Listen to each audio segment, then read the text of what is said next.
Hi guys, welcome to RM360 YouTube channel.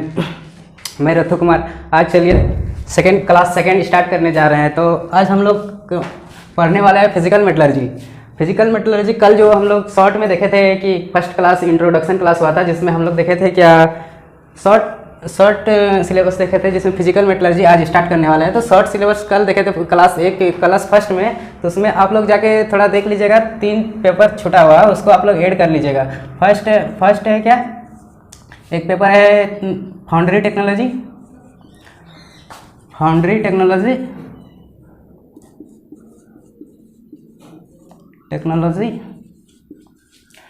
Second chapter physics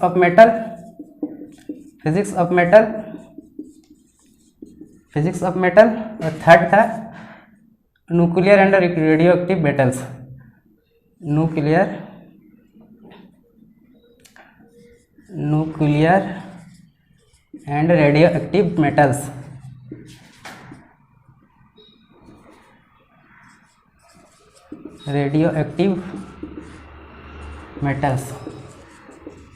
ये 3 paper को अपना notes में ऐड ऑन कर लीजिएगा।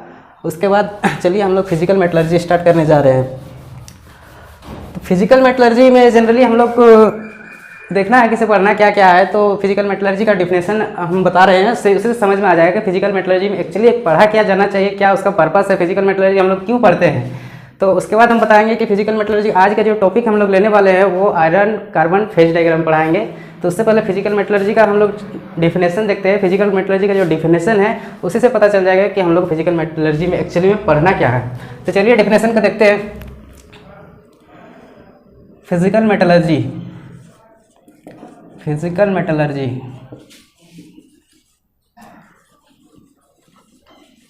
that deals with structure of metal and alloys with the aim of designing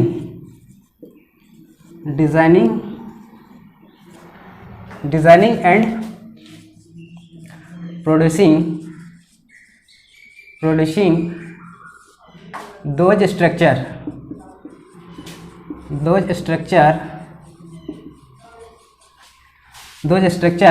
that gives best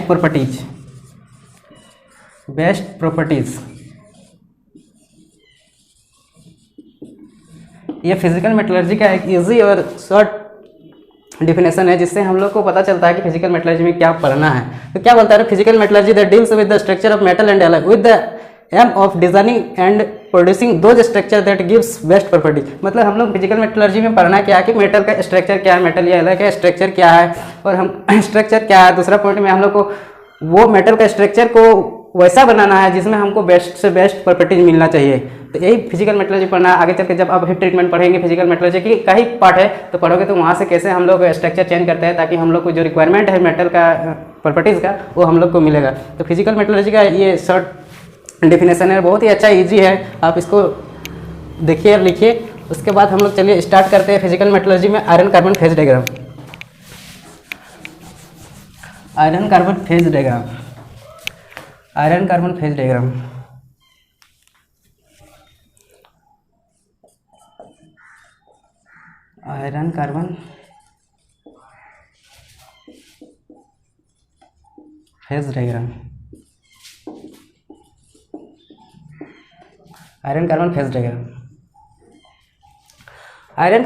phase diagram को एक graphically diagram बनाया गया है हीट ट्रीटमेंट को देखते हुए कि हीट ट्रीटमेंट में हम लोग जो हीटिंग करते हैं, कूलिंग करते हैं, तो उसमें किस तरह का बिहेवियर दिखाता है आयरन का जो एलोट्रोपिक ट्रांसफॉर्मेशन होता है। तो वो सारा को एक ग्राफिकली नोटेट किया गया है, उससे हम लोग को वही चीज़ पढ़ना होता है। तो आयरन कार्बन डायग्राम चलिए हम लोग पढ़ेंगे इसमें क्या कैसे आयरन कार्बन डायग्राम को कितना आसानी से आप बना सकते हैं, ड्राइंग कर सकते हैं। उसके बाद उसका कितना जल्दी आप लेबलिंग कर सकते हैं।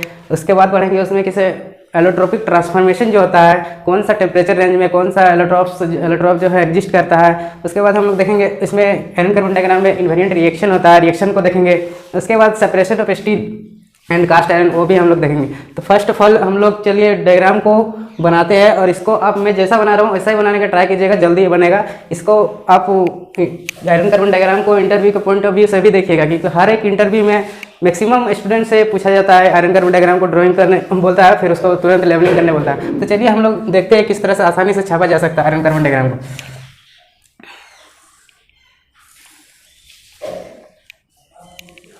तो चलिए सबसे पहले यहाँ पे एक छोटा सा ट्रायंगल बनाइएगा, फिर यहाँ पे और थोड़ा छोटा सा, फिर यहाँ पे एक लाइन खींचिएगा, यहाँ पे एक पॉइंट, यहाँ पे एक पॉइंट, यहाँ से एक लाइन लीजिएगा, यहाँ से एक पॉइंट लीजिएगा, इधर मिलाइएगा, फिर इस पॉइंट को यहाँ से मिलाइएगा,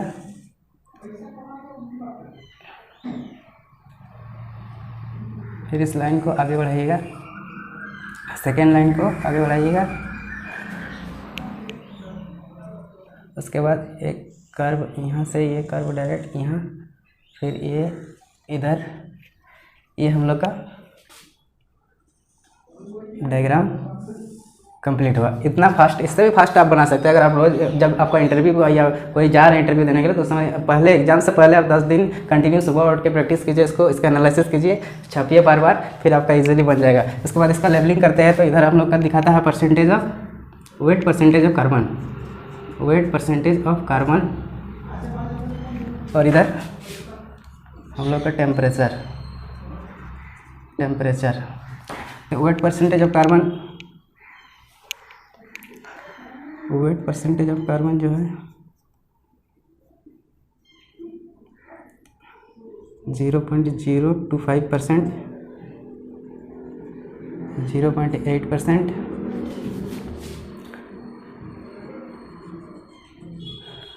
2%, 4.3%, और यहाँ पे 6.67%। टेम्परेचर देखते हैं, टेम्परेचर 7 से 23 डिग्री, 11 से 47 डिग्री, 11 से 47 डिग्री। ये हुआ आपका A1 टेम्परेचर, जिसमें 9 से 10 डिग्री। ये आपका A3 टेम्परेचर 1401 डिग्री टेम्परेचर, यहाँ 1539 डिग्री, और यहाँ पे 1550 डिग्री सेंटीग्रेड। ये टेम्परेचर, यहाँ पे लिक्विड एग्जिस्ट करता है, यहाँ अल्फा आयरन, और यहाँ पे डेल्टा आयरन एग्जिस्ट करता है, यहाँ गामा आयरन, यहाँ अल्फा आयरन। उसके बाद जो फेज एग्जिस्ट करता है वो देखिए, यहाँ पे सीमेंटाइट है, Fe3C। तो यहाँ लिक्विड देखिएगा किस, ये पॉइंट हम लोग थोड़ा बता देते हैं कि इसे, ये लाइन को क्या बोलते हैं। जैसे कि यहाँ A B C D D E F G H, A B C D E F, ये हो गया। तो मेरा A B C D line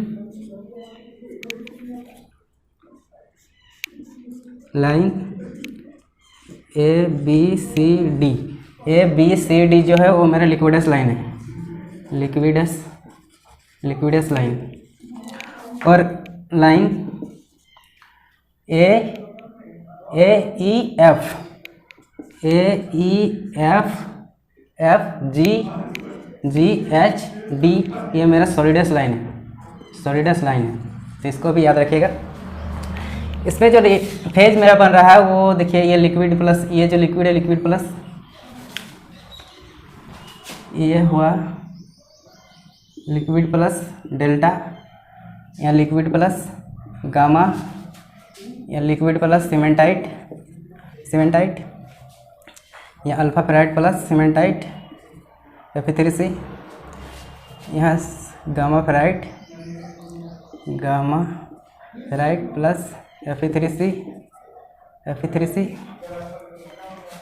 और देखोगे तो यहाँ गामा प्लस अल्फा फेराइड, बस यहाँ पे डेल्टा प्लस गामा फेराइड, ये फेज यहाँ पे एग्जिस्ट कर रहा है। तो हम लोग यहाँ सबसे पहले आयरन कार्बन डायग्राम में देखेंगे first allotropic transformation. Allotropic transformation को हम लोग समझने के लिए सबसे पहले आसानी से कैसे समझ सकते हैं कि एलोट्रोपिक ट्रांसफॉर्मेशन यहाँ भी दिख रहा है लेकिन थोड़ा पेचीदा दिख रहा है, तो आसानी से समझने के लिए और कौन सा एलोट्रोप एग्जिस्ट कर रहा है आयरन कार्बन डायग्राम में कि टेम्परेचर कौन सा टेम्परेचर में कौन सा एलोट्रोप एग्जिस्ट कर रहा है, तो हम लोग उसको आसानी से समझने के लिए एक कूलिंग प्योर आयरन का कूलिंग कर्व देखते हैं, कूलिंग या हीटिंग जो भी बोल सकते हैं। तो ये हम लोग का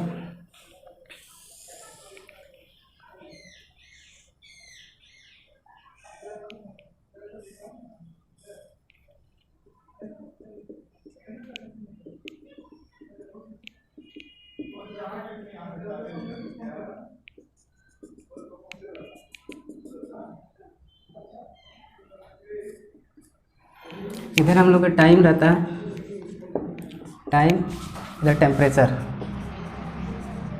इधर टेम्परेचर रहता है। तो यहाँ पे जो टेम्परेचर रहता है वो 1539 डिग्री, यहाँ पे 1401 डिग्री और यहाँ पे 910 डिग्री, यहाँ पे 723 डिग्री, 723 डिग्री और यहाँ पे एक टेम्परेचर रहता है जिसे A2 कहते हैं। ये हो गया मेरा A1 टेम्परेचर, ये A2, ये A2 जिसमें टेम्परेचर रहता है 768 डिग्री और ये A2 हो गया, ये A3, ये A4, ये A4 टेम्परेचर हो गया, A4 टेम्परेचर हो गया।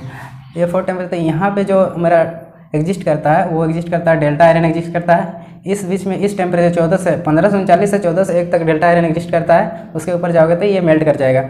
ये उसके बाद 1401 से 910 डिग्री के बीच मेरा गामा आयरन एग्जिस्ट करता है। गामा आयरन, ये डेल्टा आयरन, ये गामा आयरन और 910 डिग्री से 768 डिग्री के बीच हम लोग का एक बीटा आयरन होता है, वो एग्जिस्ट करता है। बीटा आयरन अल्फा आयरन का ही वर्जन है जिसमें क्या होता है कि उसका नॉन मैग्नेटिक की प्रॉपर्टीज़ को शो करता है। तो उसके बाद इसके नीचे जो है ना मैग्नेटिक प्रॉपर्टीज़ को अल्फा आयरन है जो वो शो करता है। तो इसके नीचे यहाँ पे आ गया अल्फा आयरन। अल्फा ये हो गया आपका कौन सा टेम्परेचर रेंज में कौन सा एलोट्रोप एग्जिस्ट कर रहा है आयरन का। तो आयरन का एलोट्रोप मेनली 3 हम लोग पढ़ते हैं, लेकिन एक बीटा को छोड़ देते हैं। इसका उतना इंपॉर्टेंस नहीं है क्योंकि इसी का वर्जन है, सिर्फ इसका जो मैग्नेटिक और नॉन मैग्नेटिक का खेल है। तो हम लोग का एलोट्रोपिक कौन सा टेम्परेचर रेंज में कौन सा एलोट्रोप एग्जिस्ट कर रहा है ये हम आसानी से देख लिए। और उसके बाद जो मेरा ट्रांसफॉर्मेशन हो रहा है, एलोट्रोपिक का ट्रांसफॉर्मेशन हो रहा है, वो ट्रांसफॉर्मेशन किस किस क्रिटिकल पॉइंट में हो रहा है वो देखिए। फर्स्ट क्रिटिकल पॉइंट है ये वाला 14 से 1 डिग्री सेंटीग्रेड। यहाँ से अल्फा आयरन इस टेम्परेचर से जब आप कूलिंग कीजिएगा, तो 14 से 1 डिग्री से जब कूलिंग कीजिएगा तो अल्फा डेल्टा आयरन से मेरा गामा आयरन में ट्रांसफॉर्मेशन होगा। और उसके बाद सेकेंड जो मेरा क्रिटिकल टेम्परेचर पॉइंट है वो है 910 डिग्री। 910 डिग्री से जब बिलो में कूलिंग करोगे तो आपका गामा आयरन जो है गामा आयरन चेंज हो जाएगा बीटा आयरन में। बीटा अल्फा आयरन का ही एक वर्जन है जिसमें नॉन मैग्नेटिक प्रॉपर्टीज को शो करता है, तो उसमें चेंज हो जाएगा। फिर इस टेम्परेचर एक क्रिटिकल टेम्परेचर ये हो गया। थर्ड क्रिटिकल टेम्परेचर ये 727 डिग्री। इसमें इसके बिलो अगर आप कूलिंग कीजिएगा, चलिए 723 डिग्री के नीचे अगर आ जाएगा तो ये टोटल कंप्लीटली अल्फा आयरन में अपना ट्रांसफॉर्मेशन हो जाएगा। Below 723 degree. यहाँ 9 से 10 डिग्री टेम्परेचर के बिलो में भी आपका अल्फा आयरन स्टार्ट हो जाता है, किसे वो ऑस्टेनाइट से ट्रांसफॉर्मेशन अल्फा आयरन में। लेकिन यहाँ पे क्या बीटा पोजीशन को शो करता है। तो ये जो A2 टेम्परेचर है ये क्यूरी टेम्परेचर है आयरन का, क्यूरी टेम्परेचर, ये क्यूरी टेम्परेचर। तो हम लोग ट्रांसफॉर्मेशन देख लिए, एलोट्रोपिक ट्रांसफॉर्मेशन देख लिए, इसको एक बार वहाँ पर भी देख लेंगे। लेकिन यहाँ पर आसानी से हम देख सकते हैं कि कौन सा टेम्परेचर में हमारा एलोट्रोप ट्रांसफॉर्मेशन हो रहा है और कौन सा टेम्परेचर के बीच हम लोग एग्जिस्ट कर रहा है। तो चलिए इसको अब मिटाते हैं।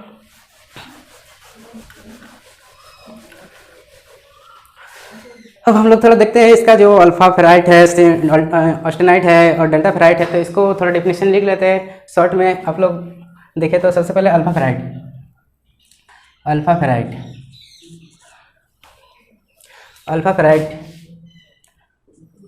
The solid solution of carbon in BCC, solid solution carbon in BCC और या alpha iron.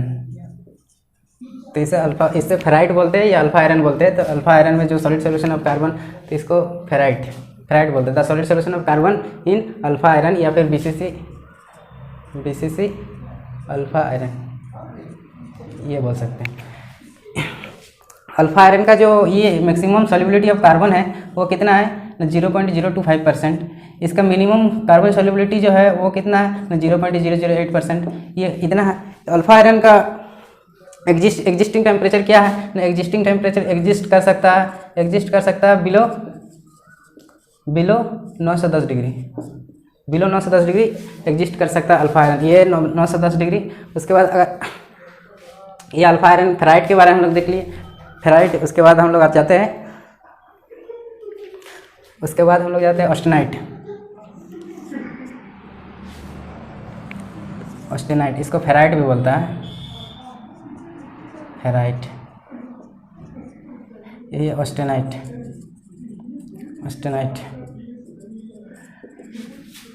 The solid solution of carbon in gamma iron, the solid solution of carbon in gamma iron is called austenite. तो इसका crystal structure होता है BCC, crystal structure BCC। इसका crystal structure क्या होता है, क्रिस्टल स्ट्रक्चर FCC। इसका maximum solubility, carbon का मैक्सिमम सॉल्युबिलिटी 2%, और एग्जिस्ट करता है 1401 डिग्री से 910 डिग्री के बीच, इसमें एग्जिस्ट करता है। तो हम लोग फेराइट का देख लिया, ऑस्टेनाइट का देख लिया। उसके बाद तीसरा है डेल्टा फेराइट। तो डेल्टा फेराइट, चलिए इसको नोट कीजिए, उसके बाद इसको हम मिटाते हैं। डेल्टा फेराइट को देखते हैं। डेल्टा फेराइट ये हो गया हम लोग का डेल्टा फेराइट, डेल्टा आयरन।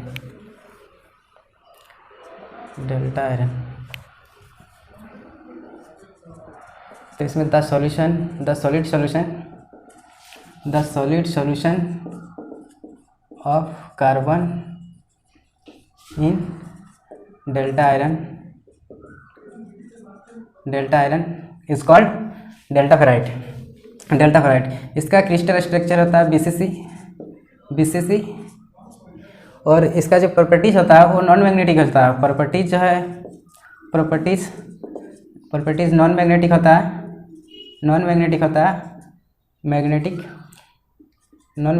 है, प्रॉपर्टीज हो गया। टेम्परेचर जिसमें एग्जिस्ट करता है ये वो हो गया 1539 डिग्री से 1401 डिग्री, इस बीच में एग्जिस्ट करता है। एग्जिस्टिंग टेम्परेचर देख लिए, क्रिस्टल स्ट्रक्चर देख लिए, नॉन मैग्नेटिक। और ऑस्टेनाइट का जो मैग्नेटिक, उसका जो प्रॉपर्टीज है वो भी नॉन मैग्नेटिक है, और अल्फा फेराइट का सिर्फ मैग्नेटिक प्रॉपर्टीज को असर करता है अल्फा फेराइट। तो इसको डेल्टा आयरन को भी हम लोग देख लिए। उसके बाद एलोट्रोपिक ट्रांसफॉर्मेशन तो हो गया, कौन सा टेम्परेचर में कौन सा एलोट्रोप एग्जिस्ट करता है, ये हम लोग का एलोट्रोपिक ट्रांसफॉर्मेशन यहाँ पे हो गया। दूसरा चीज़ हम लोग आयरन कार्बन डायग्राम में हम लोग देखेंगे क्या, इसमें 3 तरह का इन्वेरिएंट रिएक्शन होता है। इन्वेरिएंट रिएक्शन हम लोग इसको क्यों बोलते हैं, जैसे जो रिएक्शन यहाँ पे दिखाता है इन्वेरिएंट रिएक्शन, एक 0.1%, यहाँ पे 0.15 और यहाँ पे 0.5%। तो ये जो मेरा पॉइंट है, यहाँ पे रिएक्शन दिखाता है जिसका टेम्परेचर होता है 1492 डिग्री, और यहाँ पे पेरिटेक्टिक रिएक्शन होता है, यहाँ पे इटेक्टिक रिएक्शन होता है, और यहाँ पे इटेक्टोइड रिएक्शन होता है। ये 3 इन्वेरिएंट रिएक्शन यहाँ पे हम लोग देखते हैं। इसको इन्वेरिएंट रिएक्शन इसलिए बोलते हैं क्योंकि इसका डिग्री ऑफ फ्रीडम 0 होता है। डिग्री ऑफ फ्रीडम 0 का मतलब कि इस रिएक्शन को फिक्स्ड कर दिया, किसी तरह का इसको छूट नहीं मिला। फिक्स कर दिया का मतलब कि इसका टेम्परेचर, कंपोजिशन, टाइम, तीनों चीज़ फिक्स्ड कर दिया कि इतना कंपोजिशन, इतना टेम्परेचर में ही ये रिएक्शन हो सकता है, इसीलिए इसको बोलता है इन्वेरिएंट रिएक्शन। तो इन्वेरिएंट रिएक्शन हम लोग 3 देखते हैं। पहले पेरिटेक्टिक रिएक्शन देखते हैं। पेरिटेक्टिक रिएक्शन में कार्बन कंपोजिशन कितना होना चाहिए, तो कार्बन परसेंटेज होना चाहिए 0.15%। कार्बन परसेंटेज इतना होना चाहिए। टेम्परेचर होना चाहिए, टेम्परेचर 1492 डिग्री सेंटीग्रेड, ये टेम्परेचर हो गया। पेरिटेक्टिक रिएक्शन में होता क्या है ना, पेरिटेक्टिक रिएक्शन में one liquid and one solid transfer to another solid, यानी कि one liquid plus one solid transfer to another solid, ये होता है पेरिटेक्टिक रिएक्शन में। One liquid one solid transfer to another solid. तो यहाँ पे one liquid plus one solid क्या है, डेल्टा आयरन, ये ट्रांसफर होकर क्या बन रहा है, ये ट्रांसफर होकर बन रहा है मेरा गामा आयरन, जिसे ऑस्टेनाइट बोलते हैं। ये कब, जब कूलिंग कर रहे हैं हम, और जब हीट करेंगे तो यही, जब हम हीटिंग करेंगे तो ये रिवर्स फिर ये बन जाएगा, ऑस्टेनाइट से मेरा डेल्टा और लिक्विड बन जाएगा। तो ये हम पेरिटेक्टिक रिएक्शन देखें, पेरिटेक्टिक रिएक्शन में क्या होता है, कितना टेम्परेचर होता है, कार्बन परसेंटेज कितना होना चाहिए, ये चीज़ हम लोग पेरिटेक्टिक रिएक्शन में देख लिए। सेकेंड हम लोग रिएक्शन देखेंगे इटेक्टिक रिएक्शन। इटेक्टिक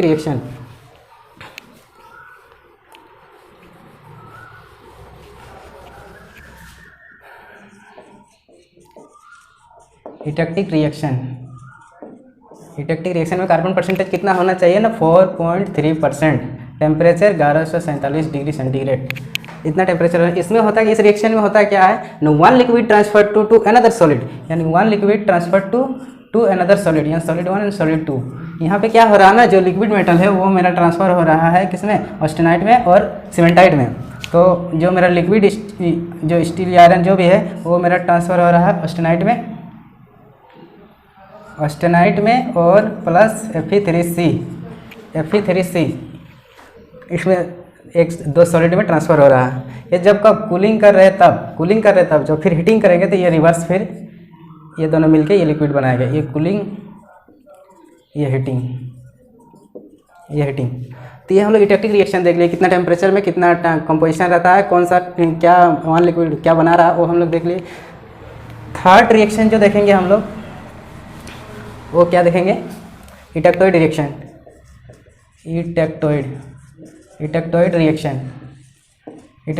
में देखें कार्बन परसेंटेज कितना रहता है, 0.8%, टेम्परेचर रहता है 723 डिग्री सेंटीग्रेड। और इसमें क्या होता है ना, one solid transfer to another solid, तो one solid transfer to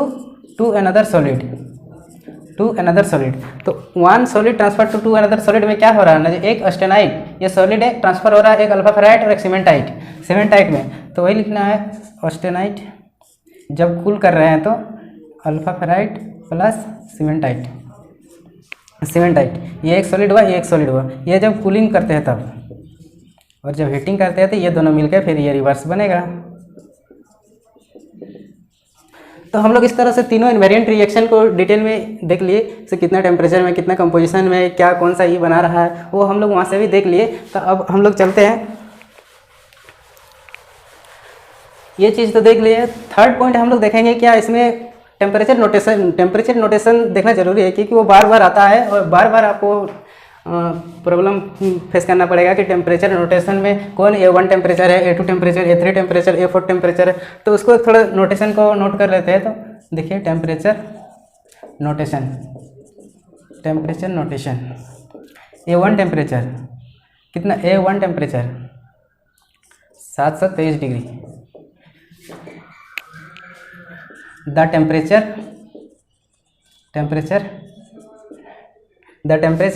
at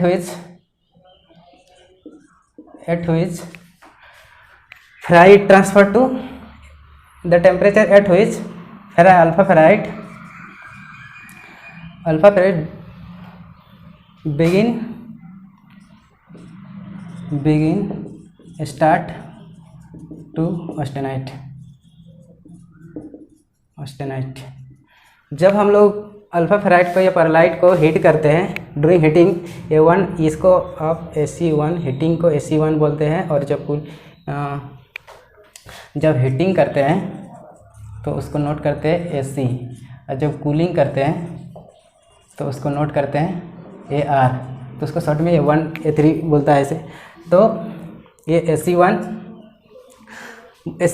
temperature बोलता है क्या, the temperature at which alpha ferrite begin start to austenite बनना स्टार्ट हो जाता है जब A1 टेम्परेचर में हीट करना स्टार्ट करते हैं। तो दूसरा है क्या, A2 temperature 768 degree temperature. 768 degree the temperature in which alpha iron alpha ferrite जो magnetic properties alpha iron magnetic properties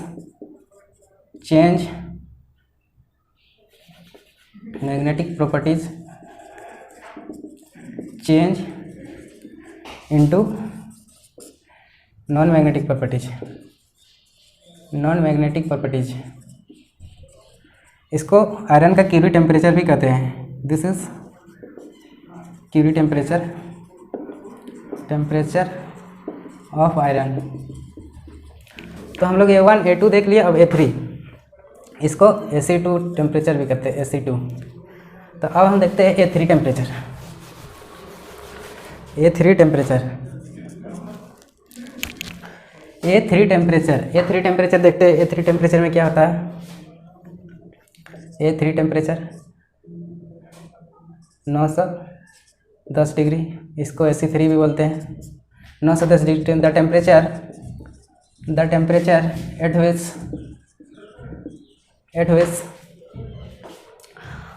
alpha ferrite completely transferred to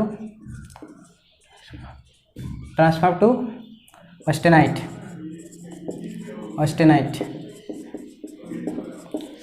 ये A3 टेम्परेचर जो कि शो करता है यहाँ A3 temperature. Fourth A4 temperature 1401 degree centigrade. The temperature in which gamma ferrite start to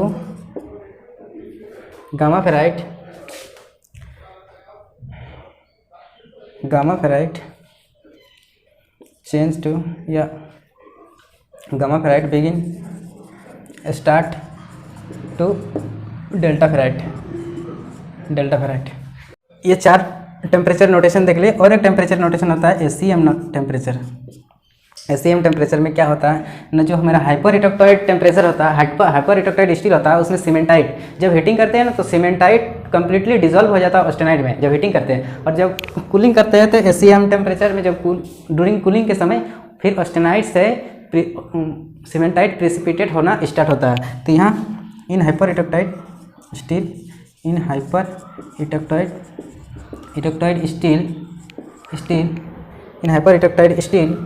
the cementite totally dissolve in austenite. तो ये हम लोग हीटिंग के दौरान वाला टाइम ये टेम्परेचर नोटेशन को नोट किए। इसी तरह आप अगर चाहते हैं कि ड्यूरिंग कूलिंग के टाइम में भी इसका साइन होता है, जिसमें हम AC1 डाले हुए AR1 होता है, AR1 AR2 AR3 AR4 और ARM।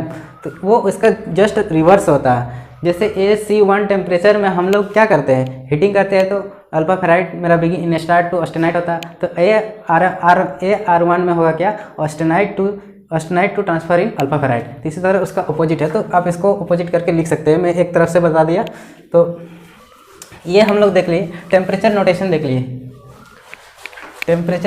लिए। दूसरा चीज अब हम लोग देखेंगे क्या, इसमें नया चीज़ 3 दिख रहा है हम लोग को। एक यहाँ पे इस पॉइंट पे परलाइट, यहाँ लेडेबुराइट, और एक यहाँ सीमेंटाइट।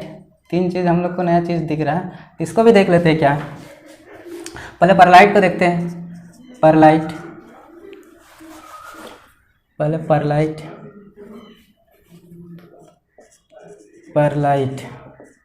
तो परलाइट क्या है, तो परलाइट हम लोग का क्या है, परलाइट हम लोग का एक तरह का प्रोडक्ट है हीट ट्रीटमेंट का। जब हम लोग ऑस्टेनाइट को कूलिंग करते हैं बिलो 910 डिग्री टेम्परेचर में, तो उसके बाद एक हम लोग का प्रोडक्ट बनता है जिसमें अल्फा फेराइट और सीमेंटाइट का अल्टरनेट लेयर रहता है, जिसे हम लोग परलाइट बोलते हैं। तो pearlite it is the mixture of mixture of alpha ferrite and cementite, जिसमें अल्फा फेराइट और सीमेंटाइट का अल्टरनेट 7:1 का रेशियो होता है, अल्टरनेट लेयर। परलाइट जो है वो हम लोग का जो अल्फा फेराइट परलाइट में अल्फा फेराइट 88% और सीमेंटाइट 12% होता है। टेम्परेचर किस कंपोजिशन में परलाइट बनता है, तो टेम्परेचर 723 डिग्री पे कंपोजिशन। कार्बन कंपोजिशन क्या होना चाहिए, कार्बन परसेंटेज ऑफ कार्बन क्या होना चाहिए ना, 0.8 डिग्री। 100% परलाइट का फॉर्मेशन। परलाइट का अगर आप स्ट्रक्चर देखोगे तो कुछ ऐसे दिखेगा। अल्टरनेट लेयर रहता है, अल्फा फेराइट और सीमेंटाइट का। तो अल्टरनेट लेयर किस तरह का रहता है, जैसे कि ये यहाँ पे जो ब्लैक दिख रहा है वो मेरा है सीमेंटाइट, और जो वाइट दिख रहा है वो मेरा है फेराइट। तो इन दोनों का अल्टरनेट लेयर को ही हम लोग बोलते हैं परलाइट। तो परलाइट हम लोग देख लिए। Pearlite is the product of जो ऑस्टेनाइट का डिकम्पोज होने के बाद जो प्रोडक्ट मिलता है वही है हम लोग का परलाइट। दूसरा चीज़ हम लोग देखेंगे क्या, ledeburite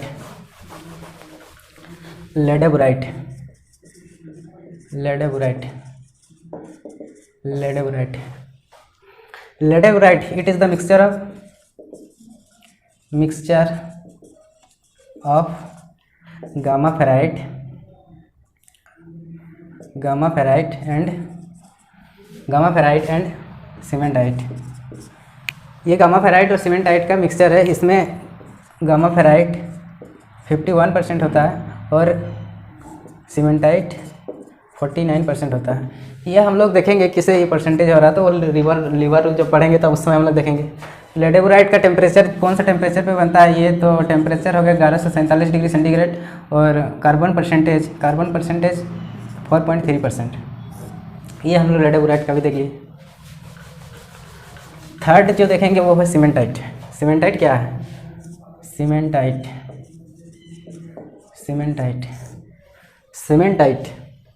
it is the intermetallic compound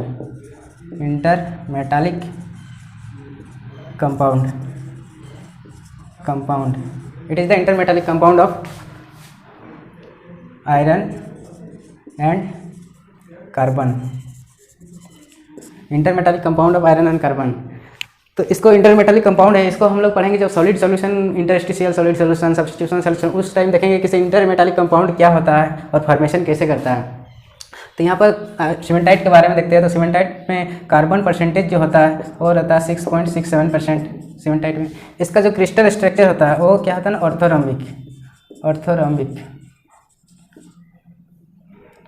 ऑर्थोरॉम्बिक ये क्रिस्टल स्ट्रक्चर होता है।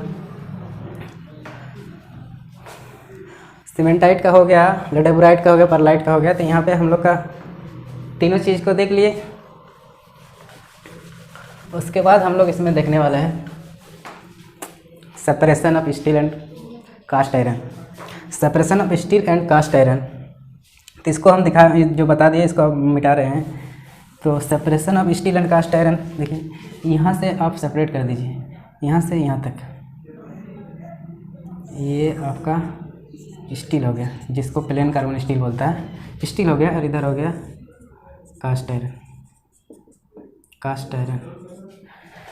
तो स्टील और कास्ट आयरन, इसमें भी हमको स्टील को कैटेगराइज किया गया। जो मेरा 0.25% से 8% कार्बन है, 0.025 से 8%, 0.8% जो कार्बन, इसको हम लोग बोलते हैं हाइपोइटेक्टोइड स्टील। और 0.8% जो कार्बन रहता है उसको हम लोग बोलते हैं इटेक्टोइड स्टील। और 0.8% से 2% तक जो रहता है उसको हम लोग बोलते हैं हाइपर इटेक्टोइड हाइपर इटेक्टोइड स्टील, इटेक्टोइड स्टील ये स्टील का कैटेगराइज हो गया। इसी तरह हम कास्ट आयरन का भी कैटेगराइज कर सकते हैं। स्टील का हो गया, उसके बाद कास्ट आयरन का अगर हम करना चाहते हैं तो कास्ट आयरन का देखिए 2 से 4.3% hypoeutectic cast iron 4.3% eutectic cast iron, eutectic cast iron 4.3 से 6.67% हाइपर इटेक्टिक कास्ट आयरन। ये हम लोग के जो सेपरेशन है कास्ट आयरन और स्टील का वो भी देख लिए। तो आयरन कार्बन डायग्राम में हम लोग देखे डिटेल में देखे कौन सा डिटेल में देखे क्या क्या हम लोग को इसमें पढ़ना होता है। आयरन कार्बन डायग्राम में कौन सा टेम्परेचर रेंज, क्रिटिकल टेम्परेचर कौन सा है, कौन सा फेज एग्जिस्ट कर रहा है, कौन सा फेज ट्रांसफॉर्मेशन हो रहा है, वो सारा चीज़ देखे। इसमें रिएक्शन देखे, इन्वेरिएंट रिएक्शन जो हो रहा है, सेपरेशन देखे। तो लगभग हम लोग सब इसमें जो डिटेल एनालिसिस बोलते हैं वो हम लोग का कंप्लीट हो चुका है। तो आयरन कार्बन डायग्राम हम लोग को फुल्ली अच्छी तरह से कंप्लीट हो गया है। अब हम लोग नेक्स्ट में पढ़ेंगे क्या, नेक्स्ट में पढ़ेंगे हम लोग इटेक्टोइड स्टील का ट्रांसफॉर्मेशन, हाइपोइटेक्टोइड, इटेक्टोइड और हाइपर इटेक्टोइड का ट्रांसफॉर्मेशन। तो वीडियो को लंबा देर ना करते हुए यहीं पे समाप्त करते हैं। अगर वीडियो आपको अच्छा लगे तो इसको लाइक कीजिएगा और चैनल को सब्सक्राइब कीजिएगा। अगर आप लोग चाहते हैं कि इस तरह का हेल्प और भी किसी को मिले तो चैनल का लिंक को शेयर कीजिएगा। और हाँ, घंटा को दबाना ना भूलिएगा, नहीं तो अगला वीडियो घंटा नहीं मिलेगा। Thank you watching this video.